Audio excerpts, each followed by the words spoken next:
I think of the Justice League, I think of Wonder Woman, Superman, Green Lantern. You don't want to mess with that lot. But you, Barry, you're just the team mascot, aren't you, mate? The loser of the league, folks. The fastest man alive. It's the Flucker. I don't mess around when it comes to gaming contents. I cover it all on my channel. My channel is simple to provide you with the most entertaining and engaging gaming contents on the internet that's exploding now. So I have created a concise, short videos on my channel for high energy that will grab your attention from the very first second and provide you with valuable information that leaves a lasting impression. Now, I know I am using AI voiceover on my videos. Nobody typed this in the comments. Now, if you like what you see and want to support the channel, remember to hit that like button, leave a comment, and share my videos with your friends to help me grow so that I can pay for my foods every day and love what I do. Thank you for tuning in and showing your support. Alright, let's get down to business. Memories. I don't know what you're looking for, but cards on the table. You don't get more unreliable narrator than me. It's my thing. And the collateral damage. Oh, but don't worry about that. I remember you invading like it was yesterday. Heroes and villains working together. Imagine me being one of humanity's last defenders. What a gas! Oh, that's right. You, don't have a sense of humor. If only the others had listened! I had big plans for us going out with a bang! But you know what they say about good intentions. You can't kill them all!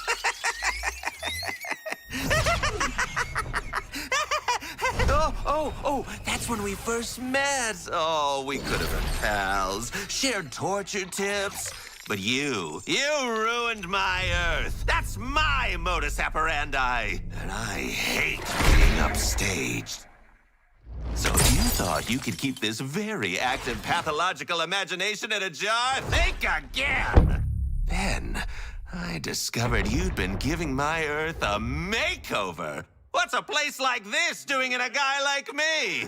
Well, I'll pick your brain about it sometime. Ice pick!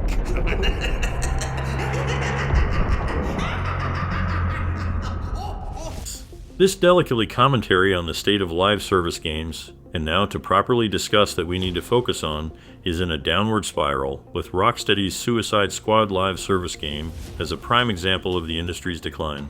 Why DC fans criticizing this game as a subpar product, highlighting the fact that it took over a decade to develop, cost millions of dollars. Despite facing numerous delays and receiving negative feedback from DC fans, Rocksteady forged ahead with the game, ultimately releasing it as a $70 product that failed to live up to its price tag. Now, I am not talking about only this game here. Even Ubisoft's recent release Skull and Bones. I am legitimately baffled by Skull and Bones. It is a downgrade in every conceivable way from Assassin's Creed 4 Black Flag. Now, I know some people here seem to think that I am just here to talk shit about the video games. I'm not. I love video games and it's absolutely brilliant. It's immersive, beautiful, and mechanically stress-free. I happily spend hundreds of hours in Minecraft. So, to answer the question, wait, let me rephrase it. The better question is, why would you buy it for $70 when it was obviously going to be shit to begin with? Anyway, moving on to the topic. Why did the game fail by Rocksteady within the Batman Arkham universe? Initially, fans were excited about the prospect of a Suicide Squad game from the makers of the Batman Arkham series. However, as more details emerged about the live service focus and gameplay, people began to realize it may not live up to the expectations. The game's sales were dismal, even less than Marvel's Avengers, and it faced controversy over the way popular characters were killed off.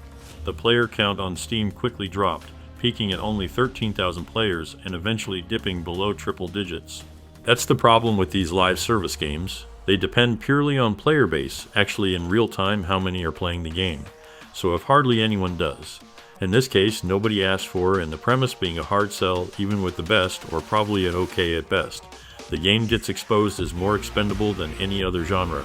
I'd say this now, that the game down the line, in a 1 or 2 years, before Rocksteady announcing that they stopped live service for the Suicide Squad Kill the Justice League game, just like the Avengers game did, which developed by Crystal Dynamics. The new Suicide Squad Kill the Justice League is an open-world PvE action looter shooter. It's terrible for a multitude of reasons that, as far as I can tell, most people aren't really talking about. Currently, the main criticism is about how they treat the Justice League members, and especially, and yes, that's a valid thing to criticize, but for me, it's like maybe fifth on a very long list of other things that make this game puzzling, to put it as kindly as humanly possible. Now, this game is not a Batman Arkham Knight direct sequel, nor do a standalone Batman game. So, it's not completely off the table here, and Alan's good either. I was expecting something better from Rocksteady. Although, in the end, we got a looter shooter trash. In a recent interview with GamesRadar, Armstrong said during the interview, "I mean, we're really enjoying working on a Suicide Squad game now, but we can assure you that, as the title says, we do really kill the Justice League. So, there is no reviving of Batman, or any new sequel is going to happen in the future. I don't think we're getting another Batman Arkham Knight sequel without Kevin Conroy, and I don't think Rocksteady would cast someone else to play Batman. However, that being said, hey, who knows, they could revisit or take concepts from the canceled Damian Wayne game to do a Batman Beyond game. It was supposed to take place 10 years after Arkham Knight. I really hope they don't make a new Batman game or a new Superman game, or even take one step higher and make a brand new IP game. I know Warner Bros. Montreal has something to say about that. We'll leave it at there. So, moving on. I'm not sure if there has ever been a more flagrant example of just how far Rocksteady or any other big studios has fallen. Let's address this right now. Suicide Squad game is an objectively bad product. You can certainly enjoy an objectively bad game, it happens all the time. But in order for this video to make any sense, we must approach it from a shared perspective. This means acknowledging the game as a complete conceptual failure. I think that we can all agree this game wasn't the epic disaster game in 2024, like everyone's saying. But I think we can also probably agree people moved on after finishing it. But let's not pretend like it was actually a good game. It has had dreadful player counts and the critic reviews are worst at best. No one recommending this game for $70. If you disagree, that's fine. Feel free to type out your thoughts in the comments, you probably already started for that matter. But it was essential to state this at the beginning so we can all have a shared understanding as we delve into the subject. So why am I making this video? Games are released all the time, some good, some bad. Life goes on. What makes this game so special? Why is it worth discussing? And what can we possibly learn from it? Let's find out. There were rumors circulating about a canceled project from Warner Bros. Games Montreal for a Batman game centered around Damian Wayne in a post-apocalyptic Gotham. This project had the potential to offer a fresh and innovative perspective on the Batman franchise. Let's take a closer look at the situation that unfolded in 2015. News started spreading like wildfire that Rocksteady, keep this in mind, which is an important detail for later, was working on a standalone game inspired by the success of Batman Arkham series. Pretty exciting stuff, right? There was a huge gap in the market for a good single-player superhero game, especially since no one making any licensed single standalone superhero games. If you take a moment to truly listen to this answer, you'll realize that it's describing a fully fledged live service game. It's not just any game, it's a looter shooter co-op game that offers a vast and complete gaming experience. This game is the real deal, a triple, quadruple, even quintuple a game that will continue to impress in the long run. Now, I don't know about you, but this does not sound like a genuine answer for some people. You can disagree on that, but you are wrong if you do. I'm actually lost for words on how to describe just how empty the game actually is, when you look at it through the span of 10 years in making. Rocksteady had a golden opportunity on their hands, with everything falling into place perfectly. Fast forward to 2024, 9 years after the initial buzz and the game first started development as a multiplayer looter shooter. Rocksteady let all their trademarks at that point. I started to wonder if the game would ever see the light of day, or if it was a sequel to Batman Arkham series.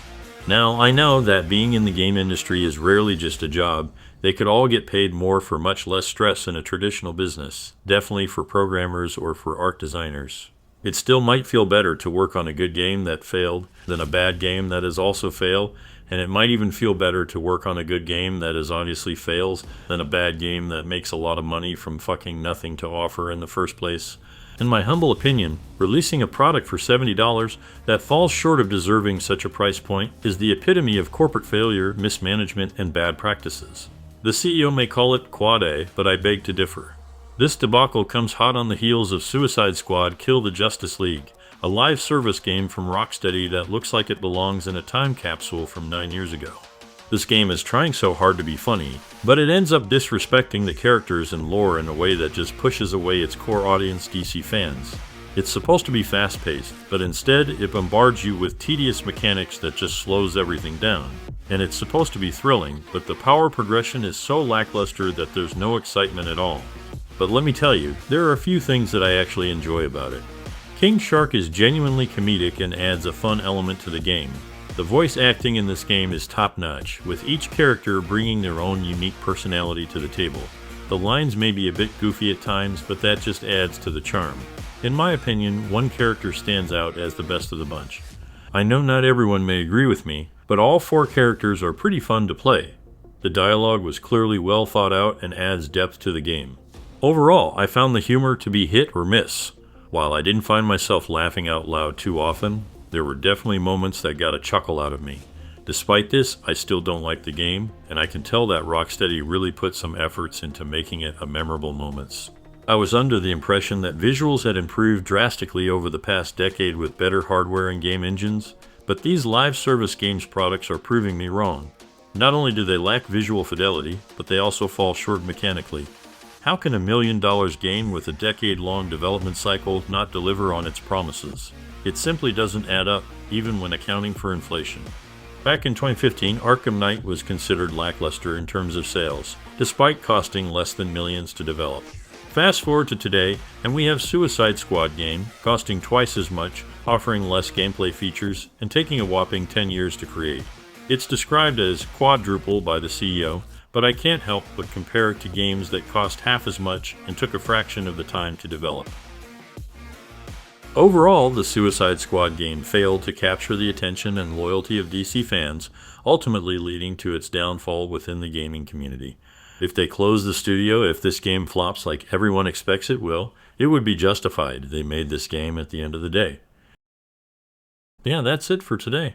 As always, thank you all for watching and have a nice day. See you guys on the next one. Peace out.